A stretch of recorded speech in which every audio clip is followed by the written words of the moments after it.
वाहिगुरु जी की फतेह। गुरमुख प्यारिओ,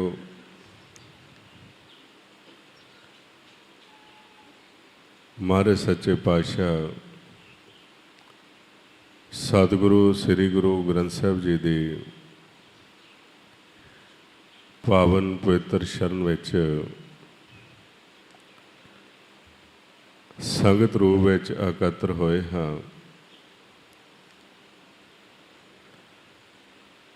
और महाराज सच्चे पातशाह जी के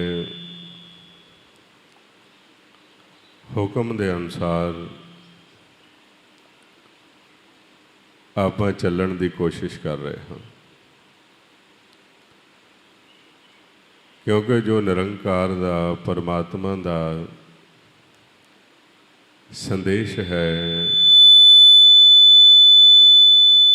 परमात्मा का जो स्नेहा है,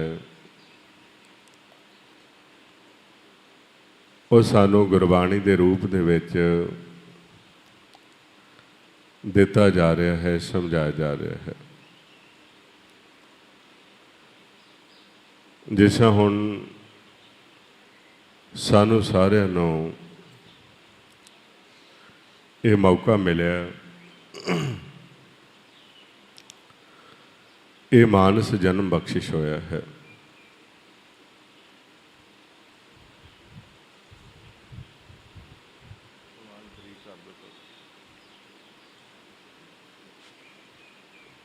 ये जो मानस जन्म है,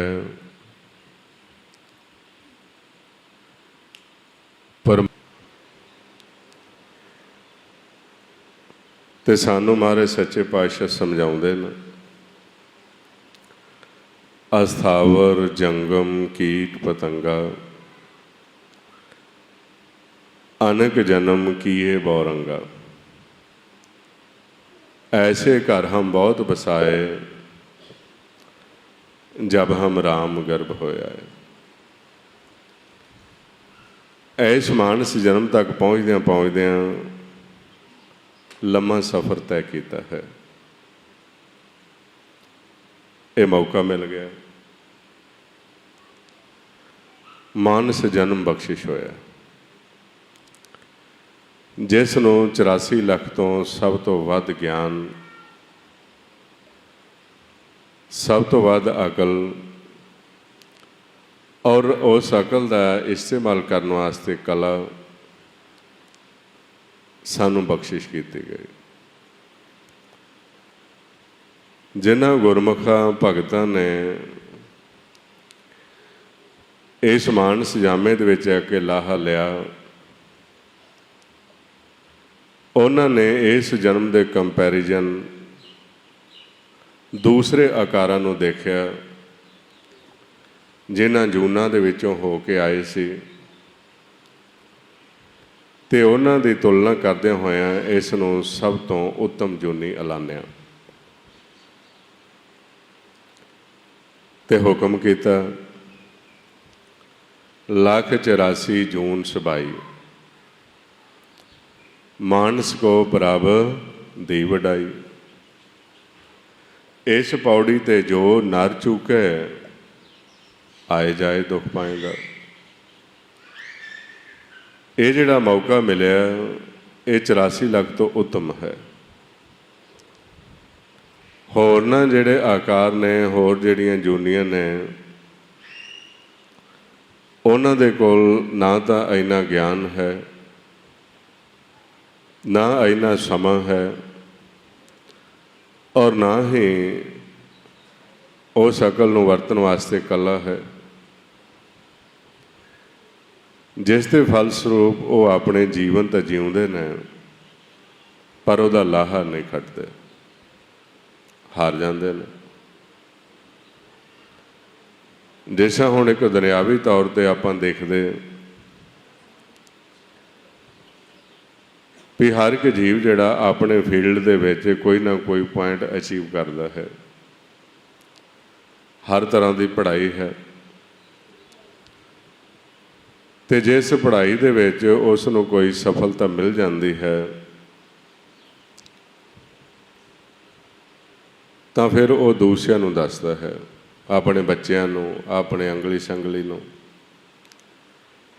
ਕਿ ਤੁਸੀਂ ਐਸਾਂ ਦਾ ਕੋਰਸ, ਐਸਾਂ ਦੀ ਪੜ੍ਹਾਈ ਕਰੋ ਕਿ ਜਿੱਥੇ ਰਹਿੰਦੇ ਹੋ ਤੁਹਾਨੂੰ ਕੋਈ ਰੁਜ਼ਗਾਰ, ਕੋਈ ਸਾਧਨ ਮਿਲ ਜਾਏ ਅਤੇ ਜੀਵ ਉਹਦੇ ਦੇ ਮੁਤਾਬਕ ਹੀ ਫਿਰ ਆਪਣਾ ਧਿਆਨ ਕੇਂਦਰਿਤ ਕਰਕੇ ਉਹ ਵਿੱਦਿਆ, ਉਹ ਸਿੱਖਿਆ ਲੈਣੀ ਸ਼ੁਰੂ ਕਰ ਦਿੰਦਾ ਹੈ।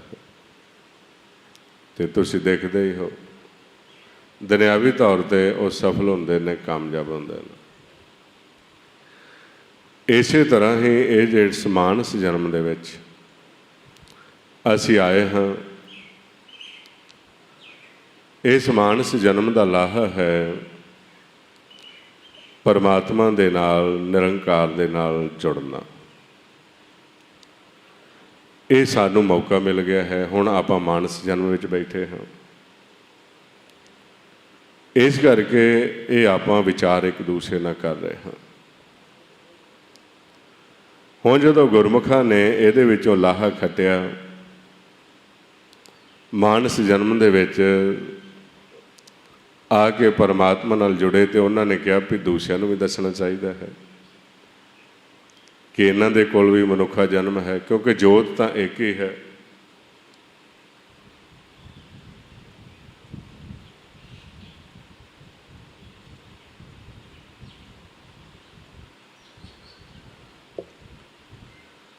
ਹੁਣ ਤੁਸੀਂ ਦੇਖੋ ਵੀ ਉਪਦੇਸ਼ ਕਿਹਨੂੰ ਹੈ? ਉਪਦੇਸ਼ ਉਸ ਮਨ ਨੂੰ ਹੈ, ਉਸ ਜੋਤ ਨੂੰ ਹੈ ਜਿਹੜੀ ਮਾਨਸ ਜਨਮ ਦੇ ਵਿੱਚ ਆਈ ਹੈ। ਲੇਕਿਨ ਜੋਤ ਤਾਂ ਦੂਸਰਿਆਂ ਦੇ ਵਿੱਚ ਵੀ ਉਹ ਹੈ, ਅਤੇ ਉਹਨਾਂ ਨੂੰ ਤਾਂ ਕਦੇ ਨਹੀਂ ਸਮਝਾਇਆ ਜਾਂਦਾ ਵੀ ਉਹਨਾਂ ਨੂੰ, ਕਿਉਂਕਿ ਉਹ ਲਾਹਾ ਨਹੀਂ ਖੱਟ ਸਕਦੇ। ਨਹੀਂ ਤਾਂ ਐਸਾ ਹੋਵੇ ਉਹਨਾਂ ਦੀ ਗੈਦਰਿੰਗ ਕਰਕੇ, ਉਹਨਾਂ ਨੂੰ ਇਕੱਠੇ ਕਰਕੇ ਅਤੇ ਜਾਨਵਰਾਂ ਨੂੰ ਸਮਝਾਉਣਾ ਸ਼ੁਰੂ ਕਰ ਦਿੱਤਾ ਜਾਏ। ਉਹਨਾਂ ਨੂੰ ਪਤਾ ਹੈ ਕਿ ਇਹਨਾਂ ਦੇ ਕੋਲ ਇੰਨਾ ਗਿਆਨ ਨਹੀਂ ਕਿ ਜਿਹੜੀ ਗੱਲ ਅਸੀਂ ਦੱਸਾਂਗੇ ਉਹ ਇਹਨਾਂ ਦੇ ਪਕੜ ਵਿੱਚ ਨਹੀਂ ਆਏਗੀ। ਇਹ ਕੇਵਲ ਮਾਨਸ ਜਨਮ ਦੇ ਜਿਸ ਨੂੰ ਮੌਕਾ ਮਿਲਿਆ, ਇਹਨੂੰ ਅਕਲ ਕਲਾ ਦਿੱਤੀ ਹੋਈ ਹੈ, ਇਹੀ ਸਮਝ ਸਕਦੇ ਨੇ। ਜਦੋਂ ਉਹ ਸਮਝਾਉਂਦੇ ਨੇ, ਇਹ ਨਹੀਂ ਸਮਝਦੇ, ਫਿਰ ਇਹਦਾ ਕੰਪੈਰੀਜ਼ਨ ਇਹਦੇ ਨਾਲ ਕਰ ਦਿੰਦੇ ਨੇ ਵੀ ਤੁਹਾਡੇ ਵਿੱਚ ਅਤੇ ਉਹਦੇ ਵਿੱਚ ਕੋਈ ਫਰਕ ਨਹੀਂ, ਨਾ ਉਹ ਸਮਝਦੇ ਨੇ ਨਾ ਤੁਸੀਂ ਸਮਝਦੇ ਹੋ। ਫਿਰ ਉੱਥੇ ਜਾ ਕੇ ਕਿਹਾ ਜਾਂਦਾ ਹੈ, ਚਿਰੰਕਾਲ ਪਾਈ ਦੁਰਲਭ ਦੇ, ਨਾਮ ਵੀ ਹੋਣ ਹੋਈ ਖੇ, ਪਸ਼ੂ ਪ੍ਰੇਤ ਮੁਗ ਤੇ ਬੁਰੀ, ਤਿਸ ਨ ਬੁਝੇ ਜੇ ਨੇ ਸਰੀ। ਕਿ ਤੁਹਾਨੂੰ ਤਾਂ ਮੌਕਾ ਮਿਲਿਆ ਅਤੇ ਤੁਸੀਂ ਤਾਂ ਸਮਝਦੇ ਨਹੀਂ, ਅਤੇ ਜਿਨ੍ਹਾਂ ਨੂੰ ਨਹੀਂ ਮੌਕਾ ਮਿਲਿਆ ਤੁਹਾਡੇ ਨਾਲ ਦੋ ਹੀ ਚੰਗੇ ਨੇ, ਉਹ ਆਪਣੇ ਰੂਟੀਨ ਦੇ ਵਿੱਚ ਤਾਂ ਯਾਦ ਤਾਂ ਕਰੀ ਜਾਂਦੇ ਨੇ ਨਾ, ਭਾਵੇਂ ਮਿਲ ਤਾਂ ਨਹੀਂ ਸਕਦੇ, ਪਰ ਉਹਦੇ ਗੁਣ ਤਾਂ ਗਾਈ ਜਾ ਰਹੇ ਨੇ। ਇਸ ਕਰਕੇ ਮਹਾਰਾਜ ਜਿਹੜੇ ਗੁਰਮੁਖ ਜਾਗੇ ਹੋਏ ਉਹ ਸਮਝਾਉਂਦੇ ਨੇ। ਹੁਣ ਆ ਜਿਹੜੀ ਸੁਰਤ ਹੈ, ਜਿਹੜਾ ਮਨ ਇਸ ਜਨਮ ਵਿੱਚ ਆਇਆ, ਇਹਨੂੰ ਸਮਝਾ ਰਹੇ ਨੇ। ਕੀ ਕਹਿ ਰਹੇ ਨੇ? ਇਹ ਧਿਆਨ ਨਾਲ ਸੁਣਨਾ। ਇਹ ਨਾ ਕਈ ਦਫਾ ਗੁਰਮੁਖ ਇਹਦਾ ਗਲਤ ਮਤਲਬ ਲੈ ਜਾਂਦੇ ਨੇ ਸ਼ਬਦ ਦਾ। ਜਿਸ ਤਰ੍ਹਾਂ ਸਮਝਾਉਂਦੇ ਨੇ, ਕਹਿੰਦੇ ਨੇ ਜਿਨ ਕੰਨ ਕੀਤੇ ਅੱਖੀ ਨਾਕ, ਜਿਨ ਜਿਹਵਾ ਦਿੱਤੀ ਬੋਲੇ ਤਾਤ, ਜਿਨ ਮਨ ਰਾਖਿਆ ਅਗਨੀ ਪਾਏ, ਵਾਜੇ ਪਾਉਣ ਆਖੇ ਸਭ ਜਾਏ। ਉਹਨੇ ਦੇਖੋ ਤੁਹਾਨੂੰ ਮੌਕਾ ਦਿੱਤਾ, ਇਹ ਮਾਨਸ ਜਨਮ ਦਿੱਤਾ ਹੈ, ਤੁਹਾਡੀ ਰਚਨਾ ਕੀਤੀ, ਉੱਥੇ ਤੁਹਾਡੀ ਰੱਖਿਆ ਕੀਤੀ, ਤੁਹਾਨੂੰ ਸੋਹਣੇ ਨੇਤਰ ਦਿੱਤੇ ਨੇ, ਨੇਤਰਾਂ ਦੇ ਵਿੱਚ ਜੋਤ ਰੱਖੀ ਹੋਈ ਹੈ, ਬੰਕੇ ਲੋਇਣ ਦੰਤ ਰਿਸਾਲਾ, ਤੁਹਾਨੂੰ ਜੋਤ ਦਿੱਤੀ ਹੋਈ ਹੈ, ਨੇਤਰ ਦਿੱਤੇ ਹੋਏ ਨੇ, ਅਤੇ ਤੁਸੀਂ ਇਸ ਜੋਤ ਦੇ ਦੁਆਰਾ ਇਸਤੇਮਾਲ ਕਰੋ ਅਤੇ ਪਾਰ ਬ੍ਰਹਮ ਨੂੰ, ਨਿਰੰਕਾਰ ਦੇ ਦਰਸ਼ਨ ਕਰੋ। 36 ਪ੍ਰਕਾਰ ਦੇ ਭੋਜਨ ਚੱਖਣ ਵਾਸਤੇ ਤੁਹਾਨੂੰ ਜੇਬਾ ਦਿੱਤੀ ਹੈ, ਦੰਦ ਦਿੱਤੇ ਹੋਏ ਨੇ। ਕਿੱਡਾ ਸੋਹਣਾ ਇਹ ਰੂਪ ਬਣਾਇਆ ਹੋਇਆ ਹੈ। ਬਾਂਕੇ ਲੋਇਣ ਦੰਤ ਰਸਾਲਾ, ਤੇਰੇ ਸੋਹਣੇ ਨੱਕ ਲੰਮੜੇ ਵਾਲਾ, ਕੰਚਨ ਕਾਇਆ ਸੋਨੇ ਕੀ ਢਾਲਾ। ਇਹ ਕਿੰਨਾ ਸੋਹਣਾ ਰੂਪ ਬਣਾਇਆ ਹੋਇਆ ਹੈ। ਜਿਸ ਤਰ੍ਹਾਂ 100% ਆਪਾਂ ਕਹਿ ਦਿੰਦੇ ਸ਼ੁੱਧ ਹੈ, ਇਹ ਸੋਨਾ ਹੈ, ਕੰਚਨ ਦੇਹੀ ਹੈ। ਕਹਿੰਦੇ ਕਿੰਨਾ ਸੋਹਣਾ ਆਰੋਗ ਦੇਹੀ ਹੈ, ਕਿੰਨਾ ਸੋਹਣਾ ਇਹ ਮੰਦਰ ਬਣਾਇਆ ਹੋਇਆ ਹੈ, ਕਿੰਨੇ ਸੋਹਣੇ ਇਹ ਦੁਆਰ ਲੱਗੇ ਹੋਏ ਨੇ। ਇਹਦੇ ਵਿੱਚ ਤੁਹਾਨੂੰ ਮੌਕਾ ਦਿੱਤਾ ਹੈ। ਇਹ ਜਿਹੜੀ ਜੋਤ ਹੈ ਮਨ ਦੀ,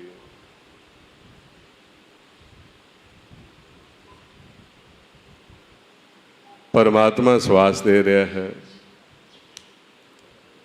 ਕੰਚਨ ਕਾਇਆ ਸੋਨੇ ਕੀ ਢਾਲਾ, ਸੋਵਨ ਢਾਲਾ ਕ੍ਰਿਸ਼ਨ ਮਾਲਾ। ਜਪੋ ਤੁਸੀਂ ਸਹੇਲਿਓ। ਹੁਣ ਇੱਥੇ ਤੁਹਾਨੂੰ ਭੇਜਿਆ ਹੋਇਆ ਤੇ ਸਵਾਸ ਦੇ ਰਿਹਾ।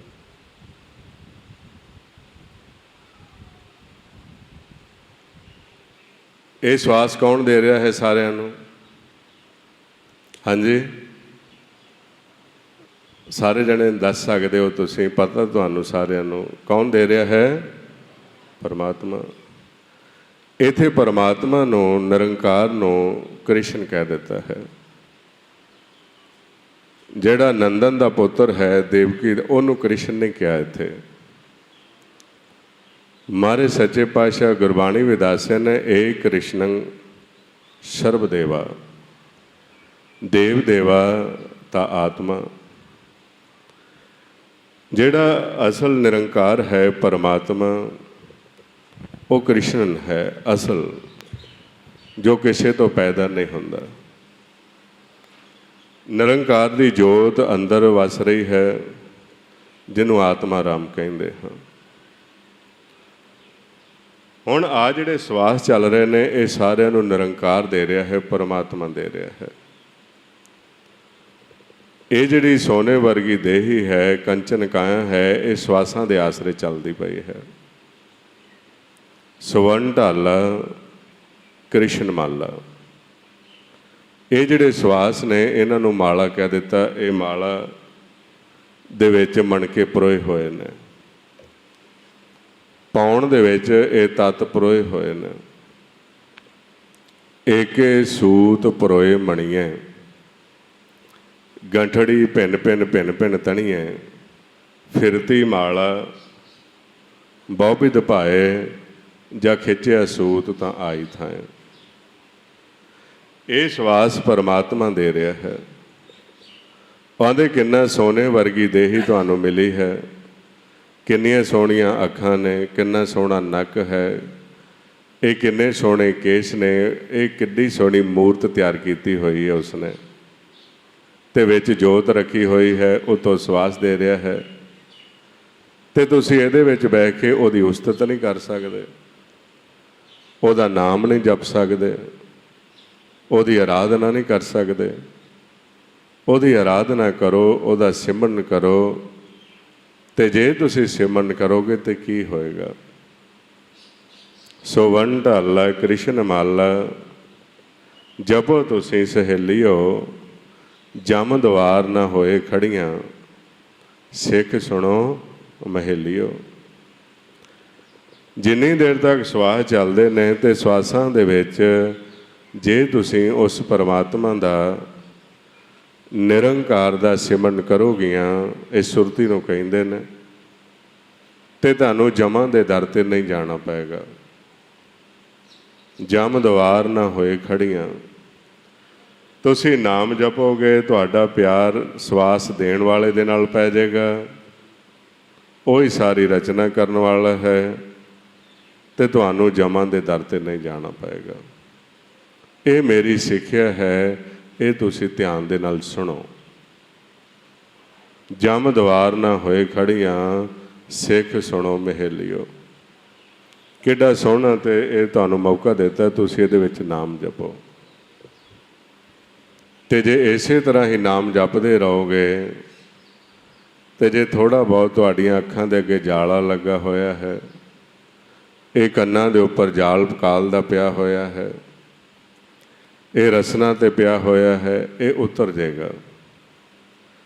ਤੁਹਾਡੀ ਜਿਹੜੀ ਸੁਰਤੀ ਹੈ, ਇਹ ਜਿਹੜੀ ਮਾਇਆ ਦੇ ਘਰ ਦੇ ਵਿੱਚ ਹੈ, ਬੰਗਲੇ ਦੀ ਨਿਆਈ ਹੋ ਚੁੱਕੀ ਹੈ। ਵਿਚਾਰ ਤੇ ਫੁਰਨੇ ਚੱਲੀ ਜਾਂਦੇ ਨੇ, ਨਿੰਦਿਆ ਤੇ ਚੁਗਲੀ ਕਰਨ ਦੀ ਆਦੀ ਹੋ ਚੁੱਕੀ ਹੈ। ਸਿਮਰਨ ਕਰੋਗੇ ਇੱਧਰੋਂ ਛੱਡ ਕੇ ਉਹਦੀ ਖੁਰਾਕ ਅੰਮ੍ਰਿਤ ਰਸ ਹੋ ਜਾਏਗੀ, ਰਸ ਆਉਣ ਲੱਗ ਜਾਏਗਾ, ਇਹ ਜਾਲ ਲੱਥ ਜਾਏਗਾ ਅਤੇ ਇਹ ਸੁਰਤੀ ਬੰਗਲੇ ਤੋਂ ਹੰਸ ਬਣ ਜਾਏਗੀ। ਹੰਸ ਹੰਸਾ ਬੱਗ ਬੱਗਾ ਲਹੇ ਮਨ ਕੀ ਜਾਲਾ ਬੰਕੇ ਲੋਇਣ ਦੰਤ ਰਿਸਾਲਾ। ਅਤੇ ਜਦੋਂ ਇਹ ਜਾਲ ਜਿਹੜਾ ਪਿਆ ਹੋਇਆ ਲੱਥ ਗਿਆ ਅਤੇ ਫਿਰ ਤੁਸੀਂ ਇਹਦੇ ਨਾਲੋਂ ਵੀ ਸੋਹਣੇ ਲੱਗਣੇ ਸ਼ੁਰੂ ਹੋ ਜਾਓਗੇ। ਫਿਰ ਤੁਹਾਡੇ ਨੇਤਰ ਵੀ ਸ਼ੋਭਨੀਕ ਹੋ ਜਾਣਗੇ। ਇਹ ਜਿਹੜੇ ਨੇਤਰ ਨੇ, ਇਹਨਾਂ 'ਚ ਜੋ ਜੋਤ ਪ੍ਰਗਟ ਹੋਏਗੀ, ਸੱਚ ਦਰਸ਼ਨ ਕਰੋਗੇ। ਇਹ ਜਿਹੜੇ ਸ਼ਰਵਣ ਨੇ, ਇਹ ਵੀ ਸ਼ੋਭਨੀਕ ਹੋ ਜਾਣਗੇ, ਇਹ ਉਹਦੀ ਆਵਾਜ਼ ਨੂੰ ਸੁਣਨਗੇ। ਇਹ ਰਸਨਾ ਅੰਮ੍ਰਿਤ ਰਸ ਚੱਖੇਗੀ, ਭਾਵ ਕਿ ਇਹ ਜਿਹੜਾ ਸਰੀਰ ਹੈ ਫਿਰ ਉਹਦੇ ਨਾਲੋਂ ਵੀ ਇਹ ਸੋਹਣਾ ਲੱਗਣਾ ਸ਼ੁਰੂ ਹੋ ਜਾਏਗਾ। ਦਰਗਾਹ ਦੇ ਵਿੱਚ ਸੁਰਖਰੂ ਹੋ ਗਏ, ਤੁਹਾਨੂੰ ਥਾਂ ਮਿਲ ਜਾਏਗੀ। ਅਤੇ ਇਹਨਾਂ ਨੂੰ ਫਿਰ ਕਿਹਾ ਹੈ, ਸਹੀ ਸੁੰਦਰ ਸੋਹਣੇ ਸਾਧ ਸੰਗ ਜਿਨ ਬਹਿਣੇ। ਇਹ ਸਾਰਾ ਉਪਦੇਸ਼ ਇੱਥੇ ਮਨ ਨੂੰ ਦੇ ਕੇ ਅਤੇ ਨਾਲ ਕਾਇਆ ਦਾ ਭੇਦ ਦੇ ਕੇ ਸਮਝਾਉਣਾ ਕਰਦੇ ਨੇ। ਇਹ ਆਪਾਂ ਨੂੰ ਉਪਦੇਸ਼ ਦਿੱਤਾ ਜਾ ਰਿਹਾ ਹੈ। ਇਹ ਕਈ ਦਫਾ ਜੀਵ ਇਸ ਨੂੰ ਕਿਸੇ ਅਵਤਾਰ ਦੇ ਨਾਲ ਜੋੜ ਲੈਂਦੇ ਨੇ, ਜਾਂ ਇਸ ਨੂੰ ਐਸਾ ਪਰਮਾਤਮਾ ਦੇ ਨਾਲ ਜੋੜਦੇ ਨੇ ਕਿ ਇਸ ਅਵਸਥਾ ਦੇ ਵਿੱਚ ਇਹ ਪਰਮਾਤਮਾ ਦਾ ਐਸਾ, ਇਸਦਾ ਸਰਗੁਣ ਰੂਪ ਦੀ ਉਸੇ ਕੀਤੀ ਹੈ। ਇਹ ਤਾਂ ਹੀ ਸੋਹਣਾ ਲੱਗੇਗਾ ਜੇ ਅੰਦਰ ਨਾਮ ਵਸ ਗਿਆ। ਜੇ ਅੰਦਰੋਂ ਮਨ ਨਾਮ ਦੇ ਨਾਲ ਜੁੜ ਗਿਆ, ਅੱਖਾਂ ਵੀ ਸੋਹਣੀਆਂ ਲੱਗਣਗੀਆਂ, ਇਹ ਕੰਨ ਵੀ ਸੁਹਾਣੇ ਲੱਗਣਗੇ, ਇਹ ਰਸਨਾ ਵੀ ਸੁਹਾਵੀ ਹੋ ਜਾਏਗੀ। ਅਤੇ ਜੇ ਅੰਦਰੋਂ ਸੁਰਤੀ ਹੀ ਨਾਮ ਦੇ ਨਾਲ ਨਾ ਜੁੜੀ ਰਹੀ, ਬਾਹਰੋਂ ਕਿੰਨਾ ਵੀ ਕਹਿੰਦੇ ਸ਼ੁਰੂਆਤ ਇਹਨੂੰ ਸ਼ਿੰਗਾਰ ਲਓ, ਸਰੂਪ ਸਵਾਰ ਲਓਗੇ, ਇਹਦਾ ਕੋਈ ਅਰਥ ਨਹੀਂ ਰਹਿ ਜਾਂਦਾ। ਨਾਮ ਬਿਨਾ ਜੇਤਾ ਵਿਵਹਾਰ ਜਿਉਂ ਮ੍ਰਿਤਕ ਮਿਥਿਆ ਸ਼ਿੰਗਾਰ। ਜੇ ਨਾਮ ਨਹੀਂ ਜਪੋਗੇ ਤਾਂ ਤੁਹਾਡਾ ਨੱਕ ਐਸਾ ਹੀ ਰਹੇਗਾ ਜਿਸ ਤਰ੍ਹਾਂ ਵੱਢਿਆ ਹੋਇਆ ਹੈ। ਬਿਨ ਨਾਮੈ ਨਕਟੇ ਫਿਰੇ। ਫਿਰ ਤੁਹਾਡਾ ਕੋਈ ਸੋਹਣਾ ਨਹੀਂ, ਤੁਹਾਡਾ ਕੋਈ ਰੂਪ ਜਿਹੜਾ ਹੈ ਉਹ ਸੁੰਦਰ ਨਹੀਂ। ਤਾਂ ਹੀ ਹੈ ਜੇ ਸਵਾਸਾਂ ਦੇ ਚੱਲਦਿਆਂ ਹੋਇਆਂ ਤੁਸੀਂ ਪਰਮਾਤਮਾ ਦਾ ਨਾਮ ਜਪਦੇ ਹੋ। ਇਸ ਕਰਕੇ ਆਪਾਂ ਨੂੰ ਹੁਕਮ ਦਿੱਤਾ ਹੈ, ਮੌਕਾ ਹੈ ਆਪਣੇ ਕੋਲ। ਆਪਾਂ ਨੂੰ ਵੀ ਇਹ ਕਾਇਆ ਮਿਲੀ ਹੋਈ ਹੈ ਸਾਰਿਆਂ ਨੂੰ। ਆਪਣੇ ਕੋਲ ਵੀ ਅੱਖਾਂ ਨੇ, ਨੱਕ ਹੈ, ਕੰਨ ਹੈ, ਸਭ ਕੁਝ ਜੇਵਾ ਹੈ। ਅਤੇ ਸਾਨੂੰ ਸਮਝਾ ਰਹੇ ਨੇ ਵੀ ਜੇ ਤੁਸੀਂ ਜਪੋਗੇ ਤਾਂ ਦਰਗਾਹ ਦੇ ਵਿੱਚ ਤੁਹਾਨੂੰ ਥਾਂ ਮਿਲ ਜਾਏਗੀ। ਆਓ ਥੋੜ੍ਹਾ ਆਪਾਂ ਸਿਮਰਨ ਕਰੀਏ, ਫਿਰ ਆਪਾਂ ਸ਼ੁਰੂ ਕਰਦੇ ਹਾਂ ਸਾਰੇ ਮਨ ਦੀ ਕਹਾਣੀ ਨੂੰ। ਇਸ ਕਰਕੇ ਜਿੰਨੇ ਗੁਰਮੁਖ ਬੈਠੇ ਸਾਰਿਆਂ ਨੇ ਸਿਮਰਨ ਕਰਨਾ ਹੈ, ਨੇਤਰ ਬੰਦ ਕਰਕੇ, ਔਰ ਲੋਕ ਲੱਜਿਆ ਨਹੀਂ ਕਰਨੀ, ਉੱਚੀ ਬੋਲ ਕੇ ਅਭਿਆਸ ਕਰਨਾ ਹੈ। ਆਓ ਸਾਰੇ ਜਣੇ ਕਰੋ ਸ਼ੁਰੂ। ਵਾਹਿਗੁਰੂ। ਇਸ ਜਦੋਂ ਗੁਰਮੁਖ ਸਮਝਾਉਂਦੇ ਨੇ ਮਨ ਨੂੰ ਕਿ ਤੈਨੂੰ ਇਹ ਮੌਕਾ ਦਿੱਤਾ ਗਿਆ ਹੈ, ਜਿਸ ਤਰ੍ਹਾਂ 84 ਲੱਖ ਜੂਨ ਵਿੱਚ ਤੂੰ ਆਉਂਦਾ ਸੀ, ਇਸੇ ਤਰ੍ਹਾਂ ਹੀ ਹੁਣ ਇਹ ਮਾਨਸ ਜਨਮ ਤੈਨੂੰ ਮਿਲਿਆ ਹੈ, ਮੌਕਾ ਮਿਲਿਆ, ਅਤੇ ਇਹਦਾ ਲਾਹਾ ਖੱਟੋ। ਹੁਣ ਜਦੋਂ ਐਸਾ ਰੋਜ਼ਾਨਾ ਦੀ ਰੋਜ਼ਾਨਾ ਵਾਰ-ਵਾਰ ਸੁਣਦਾ ਹੈ ਮਨ, ਅਤੇ ਫਿਰ ਵਿਚਾਰ ਕਰਦਾ ਗੁਰਮੁਖਾਂ ਦੇ ਨਾਲ ਵੀ ਤੁਹਾਡਾ ਵਚਨ ਤਾਂ ਹੁਣ ਮੈਨੂੰ ਐਸਾ ਲੱਗਦਾ ਵੀ ਬਿਲਕੁਲ ਸੱਚ ਹੈ, ਵੀ ਅਸੀਂ ਐਸਾ ਵਾਰ-ਵਾਰ ਕੱਪੜਾ ਬਦਲ ਰਹੇ ਹਾਂ, ਕਦੇ ਕਿਸੇ ਆਕਾਰ ਵਿੱਚ, ਕਦੇ ਕਿਸੇ ਆਕਾਰ ਵਿੱਚ ਚਲੇ ਜਾਂਦੇ ਹਾਂ। ਪਰ ਹੁਣ ਤੁਸੀਂ ਸਾਨੂੰ ਇਹ ਵੀ ਨਾਲ ਸਮਝਾਓ कि साडा असल ठिकाना की है। ये तो असीं बदलते रहंदे हाँ, पर साडा मूल की है, असीं कित्थों आए हाँ। ते पुछदे ने कत की माई बाप कत केरा, किदों थावों हम आए। भी साडा असली मूल की है, असीं कित्थों आए हाँ, साडा जन्म कित्थों होया है, साडा माता पिता कौन है। इत्थे तां हुण सानूं पता लग गया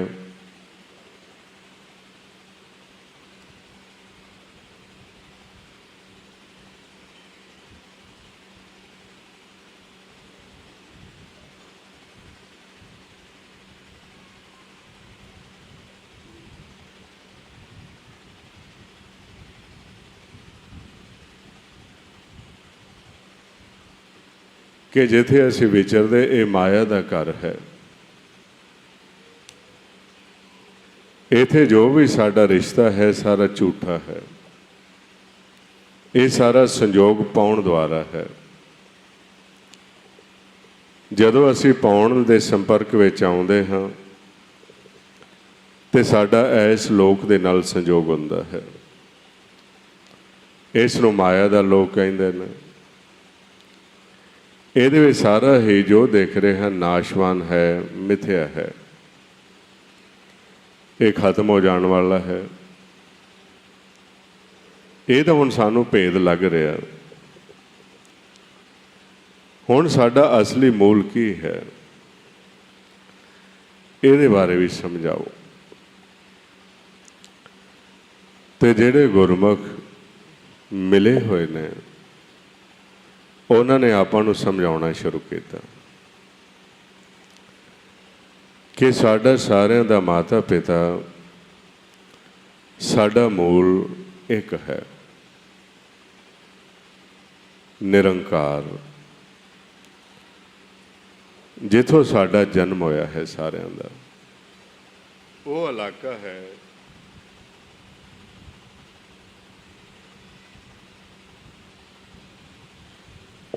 सुन मंडल, जिहड़ा पौण पानी बसंतर तो परे है। तै पावस सिंध धूप नहीं शैया, उतपुत परलो नाही। जिहड़ा इस तो परले पासे है, जिथे त्रै गुणां दा खेल नहीं है, जिथे पौण का खेल नहीं है, पौण पानी बसंतर नहीं है, उथे वो समाया होया है। सतगुर तहा समाई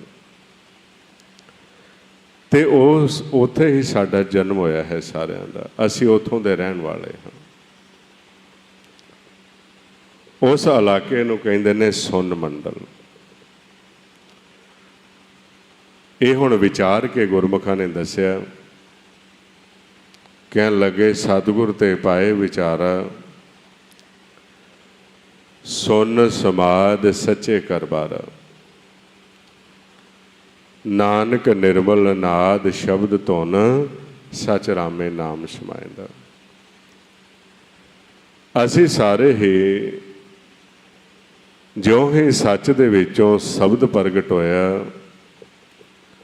उथों साडी जोत प्रगट हुई है। उथों ही सानू उन्होंने इत्थे खेलण वास्ते भेजा होया है। ते खेलण दा साडा समा निश्चित किया होया। असी हुण इन्ने समय दे दायरे विच रहिंदे होए वापस उथे समाउणा है। ते अपने मूल नूं मिलण दा रस्ता है शब्द।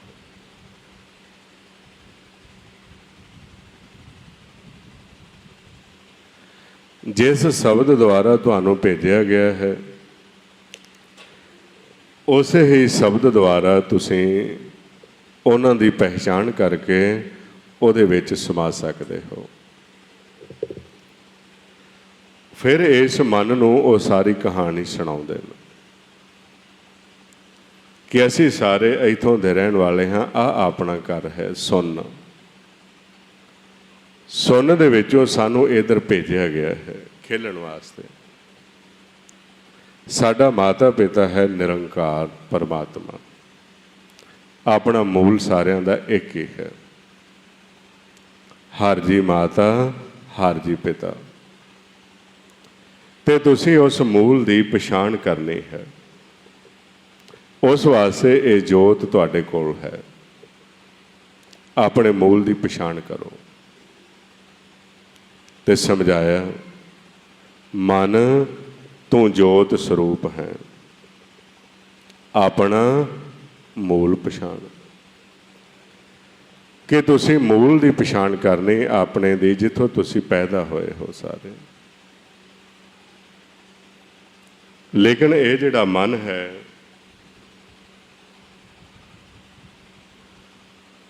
ये मन का संपर्क जदों दा पाउण दे नाल होया है तुहाडा, ते तुहाडा ध्यान बदल गया है। तुसीं अपने मूल की पछाण नहीं कीती, उहदे वल ध्यान नहीं कीता, तुहाडा ध्यान माया दे घर दे विच चला गया है। वो तुहाडे नेड़े ही है, तुहाडे कोल ही है। बाहरों तुहानूं श्वास दे रहा है, अंदर तुहानूं बैठा शब्द द्वारा आवाज़ मारदा पिया है। अंतर बाहर है तुहाडे, लेकिन तुसीं अपनी जोत का इस्तेमाल करना भुल गए। तुसीं उहनूं पछाण नहीं कर सके। उसकी है तुहाडे कोल ही है, जिस विचों तुसीं पैदा होए हो, तुहाडे सामने ही है। लेकिन तुसीं उहनूं पछाणदे नहीं, देखदे भी हो, लेकिन तुसीं पछाण नहीं करदे। जिस तरह एक माता जदों बच्चे नूं जन्म दिंदी है, वो वराग करदा ते मुख दे विच दुध दे दिता। बच्चा दुध पी रहा है, माता दे तन वल भी देखदा, देखी जा रहा है। उन्होंने पछाण नहीं कि ये मेरी माँ है, जन्म देने वाली है। उसनों फिर समझाया जाता, दस्या जाता है। इसे तरह जिस विचों असी पैदा होए हाँ, वो अपने सामने है सारिਆਂ ਦੇ। असी देख रहे हाँ, लेकिन पछाण भुल चुके हैं। ते कैसी अवस्था, सतगुर नूं सब को देखदा, जेता जगत संसार डिठै मुक्त न होवई, जे चिर शब्द न करे विचार। हुण देख रहे ने, पछाण नहीं है। ਉਹਦੇ बारे सुनिया जरूर है कि वो रब है, परमात्मा है, ਉਹਨੇ पछाण नहीं की। कान सुने पहचान न तिन स्यों। वो कहते ने जिहदे बारे तुसीं सुनिया है, पर तुहानूं ਉਹਦੀ पहचान नहीं। लिव लागी मोरी पागुन स्यों। मेरी ਉਹਦੇ नाल लिव जुड़ी हुई है, जिहदे बारे तुसीं सुनदे जरूर हो, पर ਉਹਨੂੰ पछाणदे नहीं। इसे तरह आप सुने, इन्हें सुनिया जरूर है, ਉਹਦਾ पछाण नहीं आ रही। तो पछाण की आवे, तुहाडा ध्यान तो दूसरे पासे। देख रहे हो लेकिन सुनते तो है नहीं। जे तुहानूं कोई दसना चाहुंदा है, समझाउणा चाहुंदा है, ਉਹਦੀ गल वल ध्यान नहीं देंदे। मन की इहो जी हालत बन चुकी है, ये जिहड़ा मन है इसने पछाण नहीं की। ਉਹਦੇ तो पछाण नहीं की अपने मूल दी। ते किन्ना चिर हो गया तैनूं विछड़िया होया नूं, कदों दा जन्म होया है। हुण आपां सारिਆਂ ने झाती मार के देखना है, साडा जन्म कदों दा होया। जदों तो ਇਹ ਸ੍ਰਿਸ਼ਟੀ ਦੀ ਰਚਨਾ ਹੋਈ ਹੈ ਸੁੰਨ ਵਿੱਚੋਂ। ਉਦੋਂ ਤੋਂ ਸਾਡਾ ਜਨਮ ਹੋਇਆ ਹੈ ਸਾਰਿਆਂ ਦਾ। ਆਹ ਤੇ ਅੱਗੇ ਆਪਾਂ ਵਿਚਾਰ ਕੀਤੀ ਹੈ ਤਾਂ ਘਰ ਹੈ ਬਦਲਦੇ ਰਹਿੰਦੇ ਹਾਂ। ਕਹੋ ਨਾਨਕ ਸ੍ਰਿਸ਼ਟ ਕਾ ਮੂਲ ਰਚਿਆ, ਜੋਤ ਰਾਖੀ ਤਾਂ ਤੂੰ ਜਗ ਮੈਂ ਆਇਆ।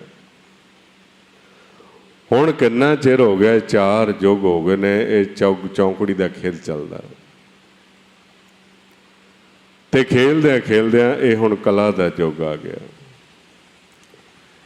ਤੇ ਉਹਦੇ ਸਤਯੁਗ ਦੇ ਵਿੱਚ ਜਦੋਂ ਮਾਤਾ ਪਿਤਾ ਨੇ ਤੁਹਾਨੂੰ ਭੇਜਿਆ ਤੇ ਤੁਸੀਂ ਇਸ ਘਰ ਦੇ ਵਿਹੜੇ ਦੇ ਵਿੱਚ ਹੀ ਖੇਲਦੇ ਸੀ।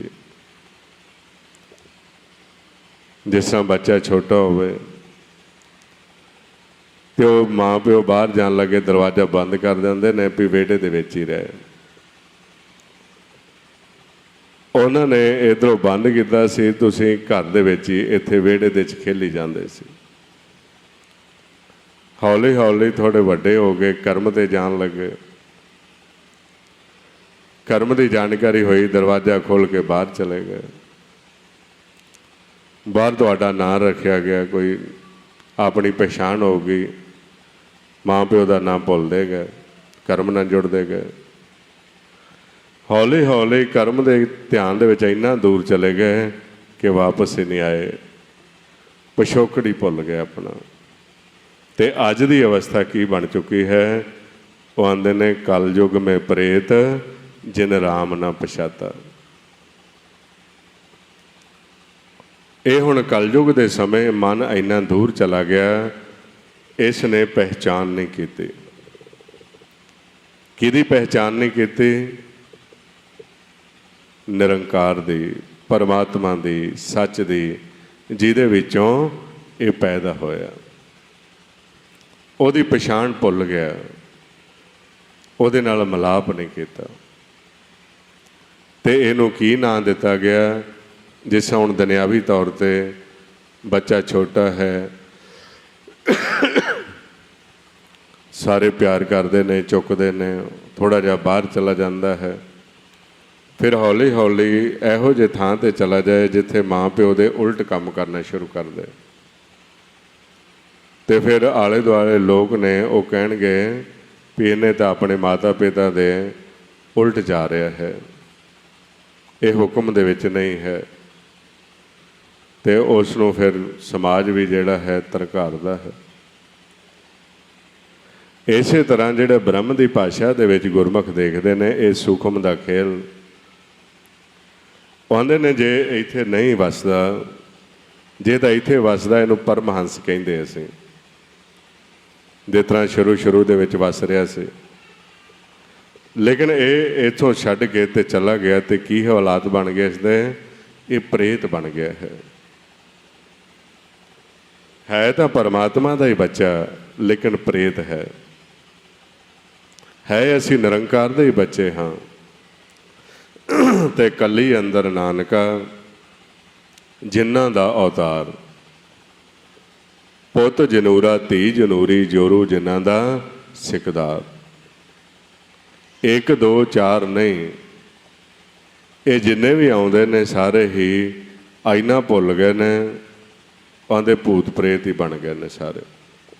ਕਿਸੇ ਨੂੰ ਵੀ ਆਪਣੇ ਮੂਲ ਦੀ ਪਛਾਣ ਨਹੀਂ ਹੈ। ਪ੍ਰੇਤ ਇੱਕ ਜੂਨ ਹੈ, ਜਿਸ ਤਰ੍ਹਾਂ ਤੁਸੀਂ ਦੇਖਦੇ ਹੋ ਵੀ ਆਹ ਜਿਹੜਾ ਖਾਲੀ ਖਲਾ ਹੈ ਇਹਦੇ ਵਿੱਚ ਸੂਖਮ ਆਕਾਰ ਚੱਲ ਰਹੇ ਨੇ। ਪ੍ਰੇਤ ਇੱਕ ਜੂਨ ਹੈ, ਉਹਨਾਂ ਨੂੰ ਪ੍ਰੇਤ ਦਾ ਨਾਂ ਦਿੱਤਾ ਜਾਂਦਾ ਹੈ, ਭੂਤ ਕਿਹਾ ਜਾਂਦਾ ਹੈ। ਕਰੋੜਾਂ ਦੀ ਗਿਣਤੀ ਦੇ ਵਿੱਚ ਨੇ, ਕਈ ਕੋਟ ਭੂਤ ਪ੍ਰੇਤ ਸ਼ੂਕਰ ਮਿਰਗਾਜ। ਉਹ ਪਾਉਣ ਵਿੱਚ ਉਹਨਾਂ ਦੀ ਖੁਰਾਕ ਹੈ ਤੇ ਪਾਉਣ ਵਿੱਚ ਮਿਲ ਕੇ ਚੱਲਦੇ ਨੇ। ਇਹ ਧਰਤੀ ਤੱਕ ਤਾਂ ਆਉਂਦੇ ਨੇ ਕਿਉਂਕਿ ਇਹ ਜਿੱਥੋਂ ਤੱਕ ਪਾਉਣ ਦਾ ਸੰਪਰਕ ਹੈ ਇੱਥੋਂ ਤੱਕ ਉਹ ਚੱਲਦੇ ਰਹਿੰਦੇ ਨੇ। ਇੱਕ ਪ੍ਰੇਤ ਬਣ ਗਿਆ ਉਹ ਜਿਹੜਾ ਪ੍ਰੇਤ ਹੈ ਉਹਦੇ ਕੋਲ ਤਾਂ ਸਰੀਰ ਨਹੀਂ ਹੈ, ਆਕਾਰ ਨਹੀਂ ਹੈ, ਇਕੱਲੀ ਜੋਤ ਹੀ ਹੈ। ਇਹ ਜਿਹੜਾ ਮਨ ਪ੍ਰੇਤ ਬਣ ਗਿਆ ਇਹਦੇ ਕੋਲ ਸਰੀਰ ਵੀ ਹੈ। ਇਹ ਜਿਹੜਾ ਪ੍ਰੇਤ ਹੈ ਉਹਦੇ ਨਾਲੋਂ ਜ਼ਿਆਦਾ ਤਾਕਤਵਰ ਹੈ। ਇਹ ਉਹਦੇ ਨਾਲੋਂ ਜ਼ਿਆਦਾ ਭੈੜਾ ਹੈ, ਜ਼ਿਆਦਾ ਖਤਰਨਾਕ ਹੈ। ਤੇ ਖਤਰਨਾਕ ਦੇ ਕੋਲ ਤਾਂ ਸ਼ਰੀਫ ਬੰਦਾ ਉਹ ਹੀ ਨਹੀਂ ਆਉਂਦਾ। ਜਿੱਦਾਂ ਅੱਜ ਕੱਲ੍ਹ ਨਾ ਕਈ ਭਰਮ ਕਰਦੇ ਨੇ ਸਾਨੂੰ ਭੂਤ ਚਿੰਬੜ ਗਿਆ, ਪ੍ਰੇਤ ਚਿੰਬੜ ਗਿਆ। ਹੁਣ ਤੁਸੀਂ ਆਪ ਸੋਚ ਕੇ ਦੱਸਿਆ ਜੇ, ਆਹ ਨਾਮ ਨਹੀਂ ਜਪਿਆ ਇਸਨੇ, ਪਰਮਾਤਮਾ ਦੀ ਪਛਾਣ ਨਹੀਂ ਕੀਤੀ, ਤੇ ਇਹ ਕੌਣ ਹੈ? ਇਹਨੂੰ ਕਹਿੰਦੇ ਨੇ ਕਲਯੁਗ ਮੈਂ ਪ੍ਰੇਤ ਜਿਨ ਰਾਮ ਨਾ ਪਛਾਤਾ। ਇਹ ਪ੍ਰੇਤ ਹੈ। ਇਹਦੇ ਕੋਲ ਤਾਂ ਸਰੀਰ ਵੀ ਹੈ,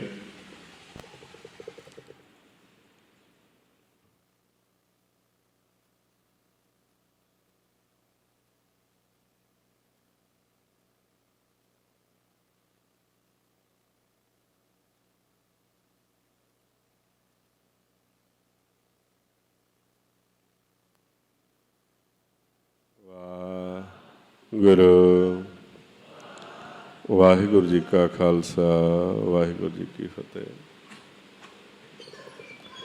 ਹੁਣ ਇਹਦੇ ਕੋਲ ਆਕਾਰ ਵੀ ਹੈ ਤੇ ਦੂਸਰੇ ਦੇ ਕੋਲ ਤਾਂ ਆਕਾਰ ਨਹੀਂ। ਇਹ ਉਹਦੇ ਨਾਲੋਂ ਭੈੜਾ ਹੈ। ਤੇ ਮਹਾਰਾਜ ਕਹਿੰਦੇ ਨੇ ਚਿਰੰਕਾਲ ਪਾਈ ਦੁਰਲਭ ਦੇ, ਨਾਮ ਬਿਹੋਣ ਹੋਈ ਖੇ। ਪਸ਼ੂ ਪ੍ਰੇਤ ਮੁਗਧ ਤੇ ਬੁਰੀ, ਤਿਸ ਨਾ ਬੁਝੇ ਜਿਨ ਇਹ ਸ੍ਰੀ। ਇਹਦੀ ਸਿਰਜਣਾ ਕਰਨ ਵਾਲੇ ਨੂੰ ਇਹਨੇ ਨਹੀਂ ਬੁਝਿਆ, ਇਹ ਤਾਂ ਪ੍ਰੇਤਾਂ ਨਾਲੋਂ ਭੈੜਾ ਹੈ। ਤੇ ਭੈੜੇ ਬੰਦੇ ਦੇ ਲਾਗੇ ਕੋਈ ਸ਼ਰੀਫ ਕੋਈ ਆਏਗਾ? ਹਾਂਜੀ, ਤੁਸੀਂ ਆਪ ਦੱਸੋ। ਇਹ ਹੁਣ ਕਵੇ ਕਿ ਮੈਨੂੰ ਤਾਂ ਭੂਤ ਚਿੰਬੜ ਗਿਆ, ਮੈਨੂੰ ਪ੍ਰੇਤ ਚਿੰਬੜ ਗਿਆ। ਪ੍ਰੇਤ ਤਾਂ ਇਹਦੇ ਤੋਂ ਡਰਦਾ ਹੈ, ਇਹਦੇ ਤਾਂ ਨੇੜੇ ਹੀ ਨਹੀਂ ਆਉਂਦਾ, ਉਹ ਡਰਦਾ। ਇਹਦੇ ਤੋਂ ਤਾਂ ਦੂਰ ਭੱਜਦਾ ਹੈ। ਜਦੋਂ ਇਹ ਦ੍ਰਿਸ਼ਟੀ ਅੱਖਾਂ ਖੋਲ੍ਹਦਾ ਤੇ ਉਹ ਭੱਜ ਜਾਂਦਾ ਹੈ ਦੂਰ। ਇਹਦੇ ਤਾਂ ਨੇੜੇ ਹੀ ਨਹੀਂ ਆਉਂਦਾ, ਇਹਦੀ ਦ੍ਰਿਸ਼ਟੀ ਦੇ ਸਾਹਮਣੇ ਠਹਿਰਦਾ ਹੀ ਨਹੀਂ ਉਹ। ਇਸ ਕਰਕੇ ਕਈ ਦਫਾ ਜੀਵ ਐਸਾ ਭਰਮ ਦੇ ਵਿੱਚ ਚਲੇ ਜਾਂਦੇ ਨੇ ਕਿ ਸਾਨੂੰ ਕੋਈ ਬਾਹਰੋਂ ਭੂਤ ਚਿੰਬੜ ਗਿਆ, ਬਾਹਰੋਂ ਪ੍ਰੇਤ। ਉਹ ਬਾਹਰੋਂ ਨਹੀਂ ਚਿੰਬੜਦਾ, ਉਹਦਾ ਮਨ ਹੀ ਪ੍ਰੇਤ ਬਣਿਆ ਹੋਇਆ ਹੈ। ਉਹਦੇ ਵਿਚਾਰ ਇੰਨੇ ਜ਼ਿਆਦਾ ਵੱਧ ਜਾਂਦੇ ਨੇ, ਫੁਰਨੇ ਇੰਨੇ ਵੱਧ ਜਾਂਦੇ ਨੇ, ਉਹਦੇ ਮਨ ਦਾ ਸੰਤੁਲਨ ਵਿਗੜ ਜਾਂਦਾ ਹੈ। ਤੇ ਜਦੋਂ ਉਹਦਾ ਸੰਤੁਲਨ ਵਿਗੜ ਗਿਆ, ਉਹ ਅੰਦਰ ਹੀ ਅੰਦਰ ਦੁਖੀ ਹੋਈ ਜਾਂਦਾ ਹੈ। ਤਾਂ ਮਾਰੇ ਕਹਿੰਦੇ ਨੇ ਪ੍ਰੇਤ ਪਿੰਜਰ ਮੈਂ ਦੁੱਖ ਘਨੇਰੇ। ਹੁਣ ਇੱਥੇ ਕੀ ਹੁੰਦਾ ਹੈ? ਇਹ ਆਪ ਹੀ ਦੁਖੀ ਹੋਈ ਜਾ ਰਿਹਾ ਹੈ, ਇਹਦਾ ਮਨ ਦੁਖੀ ਹੋਈ ਜਾ ਰਿਹਾ, ਅੰਦਰ ਵਿਚਾਰ ਵੱਧ ਗਏ। ਕਿਉਂਕਿ ਜੋ ਇਹ ਦੇਖਦਾ, ਸੋਚੀ ਜਾਂਦਾ, ਅੰਦਰ ਵਿਚਾਰ ਲਈ ਜਾਂਦਾ। ਮਨ ਦਾ ਸੰਤੁਲਨ ਵਿਗੜ ਗਿਆ, ਅੰਦਰਲੇ ਤੱਤਾਂ ਦਾ ਸੰਤੁਲਨ ਵਿਗੜ ਗਿਆ। ਇਹ ਸਰੀਰ ਵੈਸੇ ਹੀ ਦੁਖਣ ਲੱਗ ਜਾਂਦਾ ਹੈ, ਵੈਸੇ ਹੀ ਪਰੇਸ਼ਾਨ ਹੋ ਜਾਂਦਾ ਹੈ। ਇਹ ਸਮਝੇਗਾ ਕਿ ਮੈਨੂੰ ਕੋਈ ਚਿੰਬੜ ਗਿਆ। ਜਿਸ ਤਰ੍ਹਾਂ ਨਾ ਕੋਈ ਕਿਤੇ ਵਿਚਾਰ ਕਰਨ ਗਏ ਗੁਰਮੁਖਾਂ ਦੇ ਨਾਲ ਤੇ ਕਥਾ ਹੋ ਰਹੀ, ਤਾਂ ਉੱਥੇ ਇਹੀ ਵਚਨ ਚੱਲ ਰਿਹਾ ਕਿ ਕੋਈ ਭੂਤ ਪ੍ਰੇਤ ਕਿਸੇ ਦੇ ਵਿੱਚ ਨਹੀਂ ਆ ਸਕਦਾ। ਤੇ ਵਿਚਾਰ ਕਰਕੇ ਬੈਠੇ ਤੇ ਇੱਕ ਬੀਬੀ ਨੂੰ ਲੈ ਕੇ ਆਏ ਕੁਝ ਗੁਰਮੁਖ। ਉਹਦੇ ਐਸਾ ਕੇਸ ਖੁੱਲ੍ਹੇ ਹੋਏ, ਬਾਹਾਂ ਬੰਨੀਆਂ ਹੋਈਆਂ। ਤੇ ਉਹ ਲਿਆ ਕੇ ਬਿਠਾਇਆ ਤੇ ਕਹਿੰਦੇ ਜੀ ਇਹਦੇ 'ਚ ਦੇਖੋ ਕੀ ਆਉਂਦਾ ਹੈ। ਵੀ ਦੇਖਿਆ? ਆਉਂਦੇ ਵੀ ਦੇਖਿਆ। ਆਉਂਦੇ ਧਿਆਨ ਨਾਲ ਦੇਖੋ।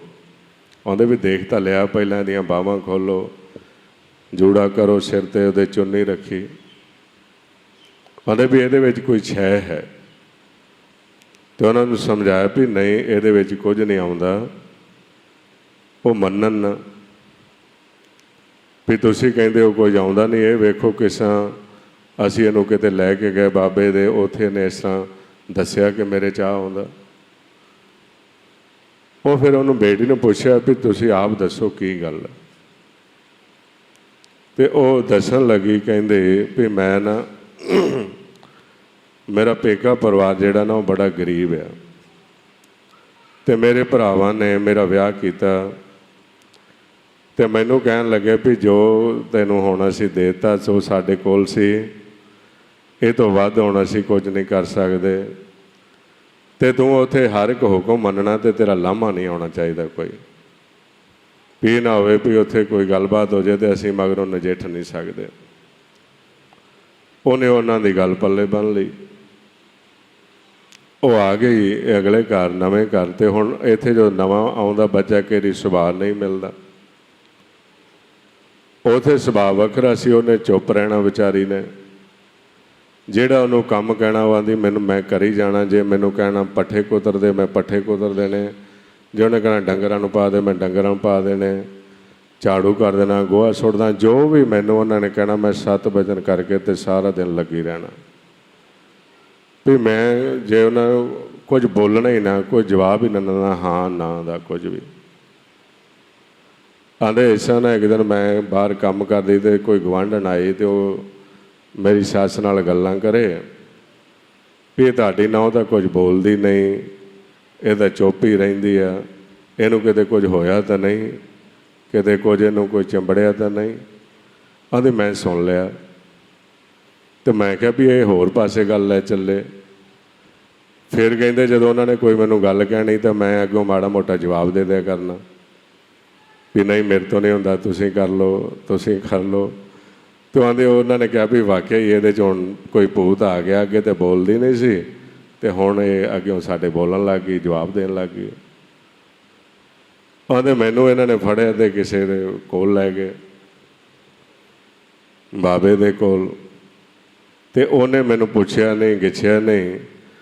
ਤੇ ਮੇਰੇ ਜਾਂਦੇ ਹੀ 5-7 ਮੇਰੇ ਉਹਨੇ ਰੱਖ ਦਿੱਤੇ ਚਿਮਟੇ। ਤੇ ਬਾਅਦ ਮੈਨੂੰ ਪੁੱਛਿਆ ਵੀ ਤੇਰਾ ਨਾਂ ਕੀ ਹੈ ਦੱਸ। ਕਹਿੰਦੀ ਮੈਂ ਆਪਦਾ ਨਾਂ ਦੱਸ ਦਿੱਤਾ। ਕਹਿੰਦੀ ਉਹ ਬਾਬੇ ਨੂੰ ਤਾਂ ਪਤਾ ਨਹੀਂ ਸੀ ਕਿ ਮੇਰਾ ਨਾਂ ਆ ਵਾ, ਇਹਨਾਂ ਨੂੰ ਤਾਂ ਪਤਾ ਸੀ। ਉਹ ਕਹਿਣ ਲੱਗਾ ਵੀ ਨਹੀਂ ਤੇਰੇ ਵਿੱਚ ਕੁਝ ਆਉਂਦਾ, ਤੂੰ ਆਪਣਾ ਅਸਲੀ ਨਾਂ ਦੱਸ। ਕਹਿੰਦਾ ਮੈਂ ਡਰ ਗਈ ਤੇ ਮੈਂ ਨਾ ਇਹ ਸਾਡੇ ਗੁਆਂਢ ਕੋਈ ਜਨਾਨੀ ਮਰੀ ਸੀ ਪਿੰਡ, ਮੈਂ ਉਹਦਾ ਨਾਂ ਲੈ ਤਾ। ਤੇ ਬਾਬੇ ਨੇ ਕਿਹਾ ਵੀ ਇੱਥੇ ਲਕੀਰਾਂ ਕੱਢ ਕੇ। ਤੇ ਮੈਂ 5-7 ਲਕੀਰਾਂ ਕੱਢ ਦਿੱਤੀਆਂ। ਪਰ ਵੀ ਮੇਰੇ ਵਿੱਚ ਕੁਝ ਵੜਿਆ ਨਹੀਂ ਹੈਗਾ, ਇਹ ਸਾਰਾ ਟੱਬਰ ਹੀ ਮੈਨੂੰ ਚਿੰਬੜਿਆ ਹੋਇਆ, ਇਹ ਹੀ ਦੁਖੀ ਕਰੀ ਜਾਂਦਾ ਮੈਨੂੰ ਵੀ ਮੇਰੀ ਗੱਲ ਤੇ ਕੋਈ ਮੰਨਦਾ ਨਹੀਂ। ਜੇ ਮੈਂ ਕੋਈ ਗੱਲ ਕਰਨ ਲੱਗਦੀ ਹਾਂ ਅੱਗੋਂ ਲੜ ਪੈਂਦੇ ਆ, ਮੈਨੂੰ ਸਾਰੇ ਕਹੀ ਜਾਂਦੇ ਵੀ ਮੈਨੂੰ ਕੋਈ ਚਿੰਬੜਿਆ ਨਹੀਂ ਆ। ਇਹ ਸਾਰੇ ਹੀ ਮੈਨੂੰ ਮੇਰੇ ਵਿਚਾਰ ਨਹੀਂ ਰਲਦੇ ਇਹਨਾਂ ਦੇ ਨਾਲ। ਸੋ ਇਹ ਖੇਲ ਹੈ ਸੰਸਾਰ ਦੇ ਵਿੱਚ, ਘਰਾਂ ਦੇ ਵਿੱਚ ਇਸ ਤਰ੍ਹਾਂ ਅੱਜ ਕੱਲ੍ਹ ਹੁੰਦਾ। ਜਦੋਂ ਸਾਡੇ ਵਿਚਾਰ ਨਹੀਂ ਰਲਦੇ, ਵਿਚਾਰਾਂ ਦਾ ਟਕਰਾਅ ਹੁੰਦਾ, ਕੋਈ ਜੀਵ ਜਿਹੜਾ ਹੁੰਦਾ ਸੈਂਸਿਟਿਵ ਮਾਈਂਡ ਹੁੰਦਾ, ਉਹ ਅੰਦਰ ਵਿਚਾਰ ਲੈ ਜਾਂਦਾ, ਉਹਦੇ ਵਿਚਾਰ ਹੀ ਅੰਦਰ ਬਣੀ ਜਾਂਦੇ ਆ ਤੇ ਉਹ ਵਿਚਾਰ ਹੀ ਜ਼ਿਆਦਾ ਬਣ ਜਾਂਦੇ ਆ। ਉਹਨੂੰ ਡਿਪਰੈਸ਼ਨ ਹੋ ਜਾਂਦਾ ਤੇ ਦੁਖੀ ਹੋਣ ਲੱਗ ਜਾਂਦਾ। ਆਮ ਜੀਵ ਜਦੋਂ ਦੁਖੀ ਹੁੰਦਾ ਤਾਂ ਉਹ ਸਿਆਣਿਆਂ ਦੇ ਕੋਲ ਜਾਂਦੇ ਆ। ਤੇ ਘਰਾਂ ਦੇ ਵਿੱਚ ਸਹਿਜ ਸੁਭਾਅ ਆਰਥਿਕ ਤੌਰ 'ਤੇ ਵੀ ਮੰਦਹਾਲੀ ਹੁੰਦੀ ਆ, ਕਈ ਤਰ੍ਹਾਂ ਦੇ ਨਾਲ ਕਲੇਸ਼ ਹੁੰਦਾ, ਝਗੜਾ ਹੁੰਦਾ। ਉਹ ਕਹਿੰਦੇ ਨੇ ਤੁਹਾਨੂੰ ਕੋਈ ਪੀਰ ਚੰਬੜਿਆ ਹੋਇਆ, ਕੋਈ ਬਾਬਾ ਆਇਆ ਹੋਇਆ ਤੁਹਾਡੇ ਘਰ। ਤੇ ਐਸਾ ਬਹੁਤ ਸਾਰਾ ਭਰਮ ਜਿਹੜਾ ਆ ਉਹ ਪੈ ਰਿਹਾ ਵਾ ਜੀਵਾਂ ਦੇ ਵਿੱਚ। ਇਸ ਕਰਕੇ ਇਹ ਵੀ ਨਾਲ ਨਾਲ ਤੁਸੀਂ ਜੀਵਾਂ ਨੂੰ ਸਮਝਾਉਣਾ ਆ ਵੀ ਕੋਈ ਵੀ ਇੱਕ ਜਿਹੜੀ ਜੋਤ ਹੈ ਦੂਸਰੀ ਉਹਦੇ ਵਿੱਚ ਪ੍ਰਵੇਸ਼ ਨਹੀਂ ਕਰ ਸਕਦੀ। ਮਹਾਰਾਜ ਗੁਰਬਾਣੀ 'ਚ ਦੱਸਦੇ ਨੇ ਏਕਾ ਜੋਤ ਵਰਤੇ ਸਭ ਭਿੰਨ ਭਿੰਨ, ਜੋਤ ਨਾ ਰਲੇ ਕਿਸੇ ਦੀ ਰਲਾਈਆ। ਇੱਕ ਜੋਤ ਦੂਜੀ ਜੋਤ ਦੇ ਵਿੱਚ ਜਿੰਨੀ ਦੇਰ ਤੱਕ ਇਹ ਪ੍ਰਵੇਸ਼ ਨਹੀਂ ਕਰ ਸਕਦੇ, ਇਹ ਭਰਮ ਹੈ। ਤੇ ਜਿਹੜੇ ਅਨਾੜੀ ਸੰਤ ਨੇ ਹੋਰ ਭਰਮਾਂ ਦੇ ਵਿੱਚ ਪਾ ਦਿੰਦੇ ਨੇ। ਜਿਸ ਤਰ੍ਹਾਂ ਘਰ ਦੇ ਵਿੱਚ ਕਲੇਸ਼ ਰਹਿੰਦਾ, ਹੁਣ ਪ੍ਰੇਤ ਬਣ ਗਿਆ ਮਨ, ਤੇ ਇਹਦਾ ਮਨ ਪ੍ਰੇਤ ਹੈ ਤੇ ਕਲੇਸ਼ ਤਾਂ ਰਹੇਗਾ, ਇਹਦਾ ਮਨ ਦੁਖੀ ਰਹੇਗਾ, ਟਿਕੇਗਾ ਹੀ ਨਹੀਂ। ਜਿੰਨੇ ਮਰਜ਼ੀ ਸਾਧਨ ਕਰੀ ਜਾਵੇ ਇਹਦੇ ਮਨ ਨੂੰ ਸੁੱਖ ਨਹੀਂ ਆ ਸਕਦਾ, ਮਨ ਨੂੰ ਸ਼ਾਂਤੀ ਨਹੀਂ ਆ ਸਕਦੀ। ਕਿਉਂਕਿ ਜਿਹੜਾ ਮਨ ਹੈ ਜਦੋਂ ਪ੍ਰੇਤ ਬਣ ਜਾਂਦਾ, ਇਹਦਾ ਇਸ ਮਾਇਆ ਦੇ ਨਾਲ ਪ੍ਰੇਮ ਪੈ ਜਾਂਦਾ। ਤੇ ਗੁਰਬਾਣੀ ਵਿੱਚ ਕਹਿੰਦੇ ਨੇ ਮਾਇਆ ਮੋਹ ਪ੍ਰੇਤ ਹੈ। ਮਾਇਆ ਜਿਹੜੇ ਸੂਖਮ ਵਿਚਾਰ ਚੱਲਦੇ ਆ, ਫੁਰਨੇ ਚੱਲਦੇ ਆ ਆਪਣੇ ਅੰਦਰ, ਇਹ ਫੁਰਨਿਆਂ ਦੇ ਨਾਲ ਇਸ ਜੋਤ ਦਾ, ਇਸ ਮਨ ਦਾ ਪਿਆਰ ਪੈ ਗਿਆ।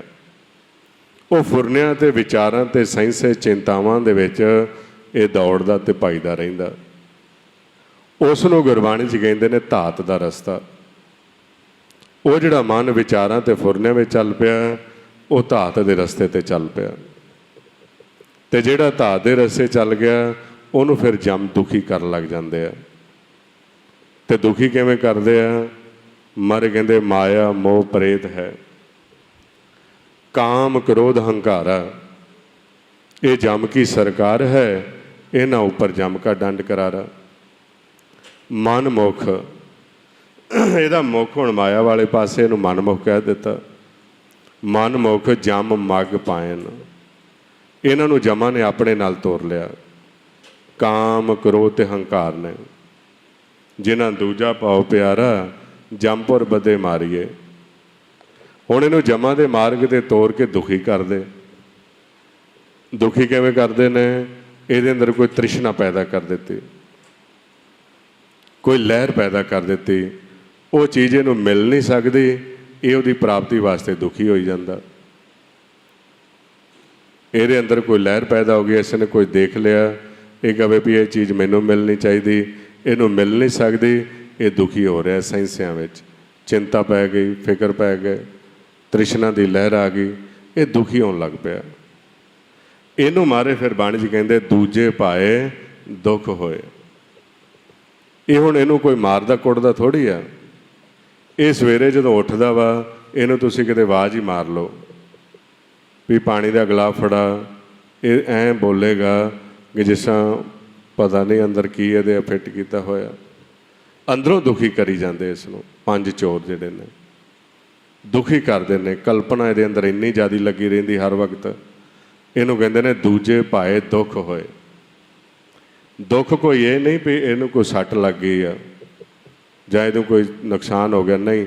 ਇਹਦੇ ਅੰਦਰ ਵਿਚਾਰਾਂ ਦਾ, ਸੈਂਸਿਆਂ ਦਾ। ਜਿਸ ਤਰ੍ਹਾਂ ਇੱਕ ਬੰਦਾ ਬੜਾ ਦੁਖੀ ਹੋਇਆ, ਆਉਂਦਾ ਵੀ ਦੁਖੀ ਕੀ ਗੱਲ ਹੋ ਗਈ, ਬੜੇ ਦੁਖੀ ਜੇ। ਤੇ ਆਉਂਦੇ ਕੀ ਕਰੀਏ? ਆਉਂਦਾ ਮੈਨੂੰ ਨਾ 100 ਕਰੋੜ ਰੁਪਏ ਦਾ ਘਾਟਾ ਪੈ ਗਿਆ। ਆਉਂਦਾ ਕਿਵੇਂ? ਆਉਂਦਾ ਮੈਂ ਨਾ 100 ਰੁਪਏ ਦੀ ਲਾਟਰੀ ਪਾਈ ਹੀ, ਨਿਕਲੀ ਨਹੀਂ।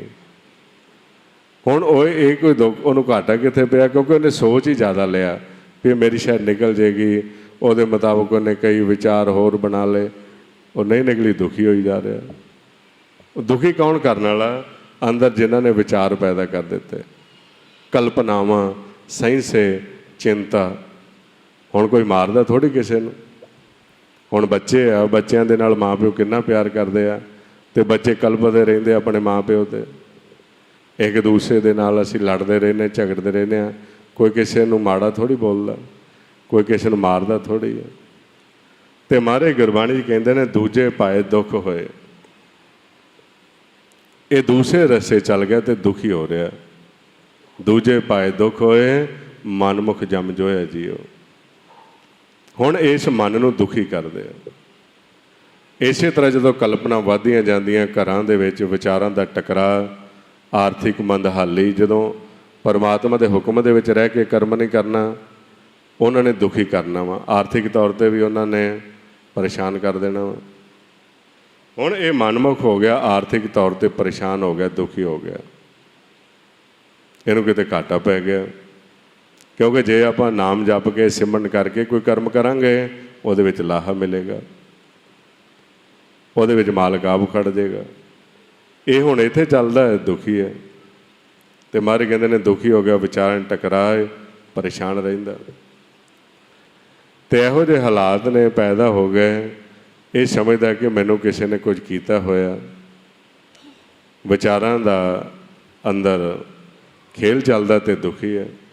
ਕਿਸੇ ਸਿਆਣੇ ਕੋਲ ਚਲੇ ਗਏ, ਉਹ ਅੱਗੋਂ ਕਾਲ ਦੇ ਦਾਇਰੇ ਵਿੱਚ ਹੁੰਦੇ ਨੇ।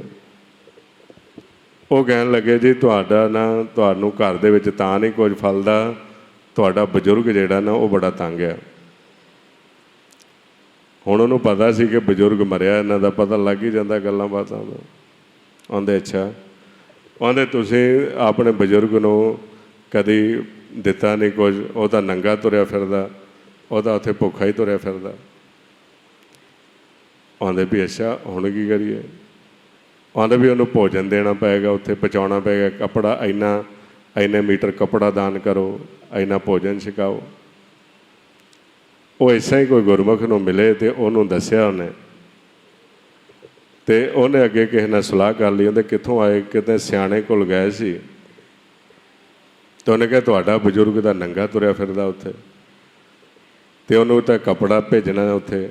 ਉਹਨੇ 7 ਮੀਟਰ ਕੱਪੜਾ ਮੰਗਿਆ ਵਧੀਆ, 1000 ਰੁਪਏ ਮੀਟਰ ਵਾਲਾ, ਆਂਦਾ ਉੱਥੇ ਭੇਜਣਾ। ਉਹ ਕਹਿੰਦੇ ਵੀ ਚਲੋ ਠੀਕ ਹੈ, ਪਰ ਅਸੀਂ ਤੈਨੂੰ ਸਮਝਾਉਣੇ ਖੇਲ ਵੀ ਜੈ ਕਿਛ ਆਹ ਤਹਾਂ ਕਿਛ ਨਾਹੀਂ, ਪੰਜ ਤੱਤ ਤੇ ਨਾਹੀਂ।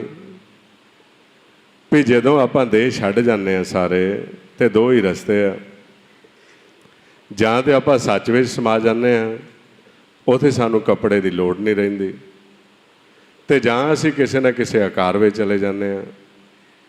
ਤੇ ਜਦੋਂ ਕਿਸੇ ਆਕਾਰ ਦੇ ਵਿੱਚ ਲੈ ਕੇ ਜਾਂਦੇ ਨੇ, ਤੇ ਨਾ ਜਲ ਲੇਫ ਤਲਾਈਆਂ, ਨਾ ਭੋਜਨ ਪ੍ਰਕਾਰੋ ਵਾ, ਨਾ ਤੇ ਉੱਥੇ ਤੁਹਾਡੇ ਵੱਲੋਂ ਦਿੱਤਾ ਕੱਪੜਾ ਕੋਈ ਉੱਥੇ ਪਹੁੰਚਦਾ, ਨਾ ਕੋਈ ਉੱਥੇ ਭੋਜਨ ਹੀ ਪਹੁੰਚਦਾ। ਉੱਥੇ ਤਾਂ ਸੂਖਮ ਨੂੰ ਲੈ ਕੇ ਚੱਲਦੇ ਆ।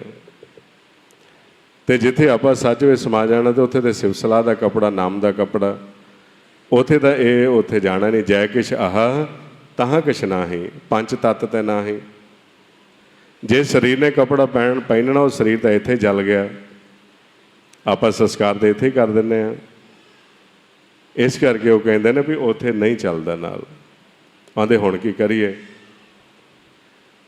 ਆਂਦੇ ਵੀ ਐਸਾ ਕਰੋ, ਮੈਂ ਤੁਹਾਨੂੰ ਦੱਸਣਾ ਇੱਕ ਸਕੀਮ। ਆਂਦੇ ਵੀ ਤੁਸੀਂ ਜਾਣਾ ਉਹਦੇ ਕੋਲ, ਉਹ ਨਾਲ ਉਹ ਚੱਲ ਗਿਆ, ਮੈਂ ਵੀ ਚੱਲੂੰਗਾ।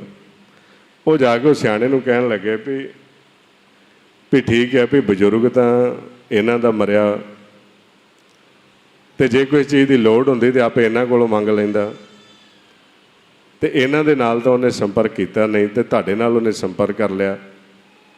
ਤੇ ਚਲੋ ਜੇ ਉਹਨੇ ਤੁਹਾਡੇ ਨਾਲ ਸੰਪਰਕ ਕਰ ਵੀ ਲਿਆ, ਕਿ ਸਾਡਾ ਬਜ਼ੁਰਗ ਤਾਂ ਸਾਨੂੰ ਨਹੀਂ ਦਿਸਦਾ, ਤੁਹਾਨੂੰ ਦਿਸਦਾ? ਉਹ ਕਹਿੰਦਾ ਵੀ ਹਾਂ।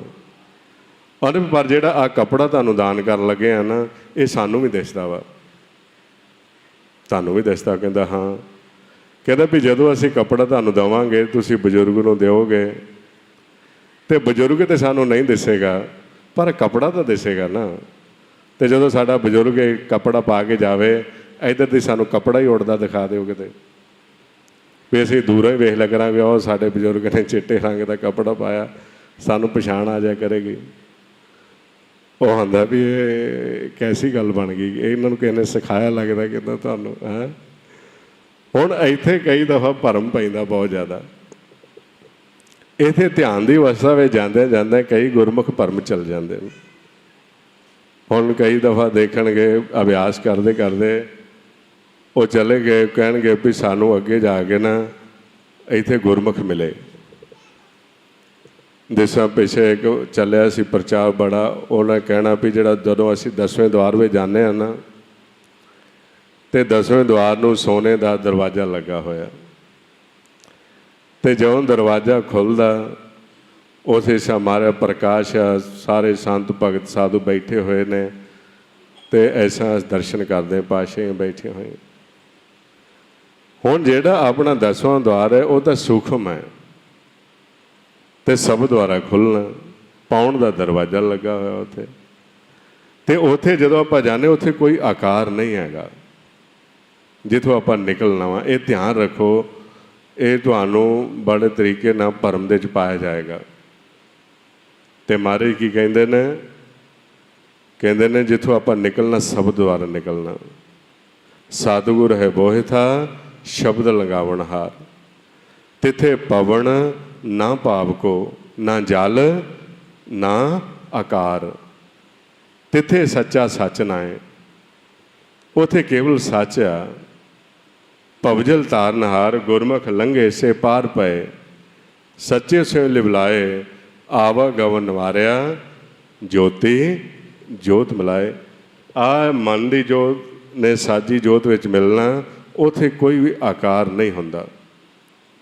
ਤੇ ਜਿਸ ਤਰ੍ਹਾਂ ਗੁਰਮੁਖ ਕਹਿ ਰਹੇ ਸੀ, ਇਹ ਤਾਂ ਹੀ ਸੁਣਾ ਰਿਹਾ ਕਿਉਂਕਿ ਇਹ ਜਾਏਗਾ ਜਦੋਂ ਦੇਖੇ। ਤੇ ਗੁਰਮੁਖ ਦੱਸ ਰਹੇ ਸੀ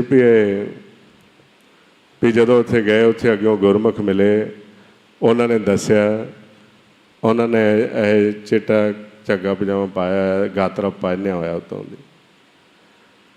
हुण ये जिहड़ा आपां देखांगे आकार हेठां रह जाएगा सारा, इस करके असीं शब्द विच समा के चलना हुंदा।